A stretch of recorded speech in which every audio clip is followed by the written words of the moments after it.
क्योंकि ईरान की तरफ से एक स्टेटमेंट आया है, उन्होंने कहा था कि अगर ईरान टाइम 4 बजे तक वो कोई 4 बजे के बाद कोई अटैक नहीं करेगा इसराइल तो उसके बारे में सोचा जा सकता है। लेकिन चूंकि लगातार अटैक्स हो रहे हैं और डोनाल्ड ट्रंप ने भी एक ऐसी टाइमिंग दी है कि अभी लगातार इसराइल स्ट्राइक्स कर सकता है। यहाँ की इसराइली मीडिया में खबरें ये आ रही हैं कि टाइम दिया गया है ईरान को कि वो 7 बजे के बाद हमला ना करें, लेकिन उसके बाद 12 घंटे तक इसराइल हमला ईरान पर कर सकता है। लेकिन अब हर किसी की साख्त का मसला बन गया है। जब लगातार इसराइल की तरफ से हमले किए जाएंगे तो ईरान रिटालिएट करेगा, यानी उसकी टाइमिंग का कोई वो फिक्स नहीं होगा कि कौन कब करेगा।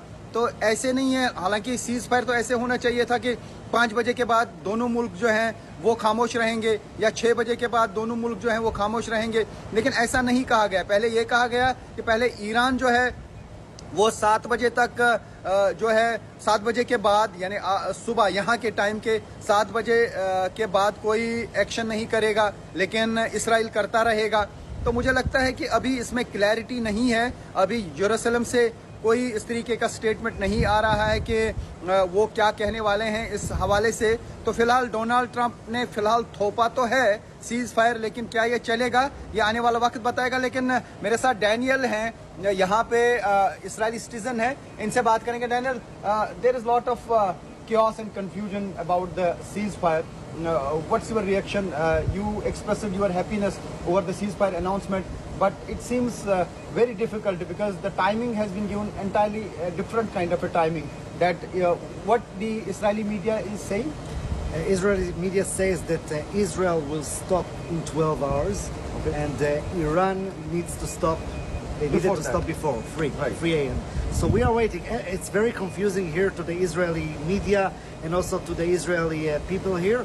But I just want to continue to say that we want peace. We want all of this to be over. That's it. America helped us. Donald Trump helped us. Israel made lots of strikes on Iran. I think this war needs to be ended because. But there is a lot of confusion yet.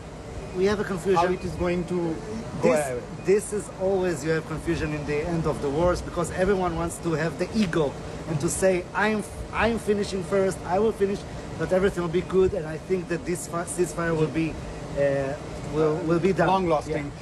लेकिन जिस तरीके से उन्होंने सही बात की कि अभी हर कोई ईगो बना के रखा है कि पहले कौन करे बाद में कौन करे, हकीकत यही है कि अभी ड्रामेटिक सिचुएशन इस सीज फायर डील में आई है। ये अभी क्योंकि यहाँ पे हिब्रो में सब कुछ आ रहा है, तो ये अभी ट्रैक कर रहे थे news channels. What were you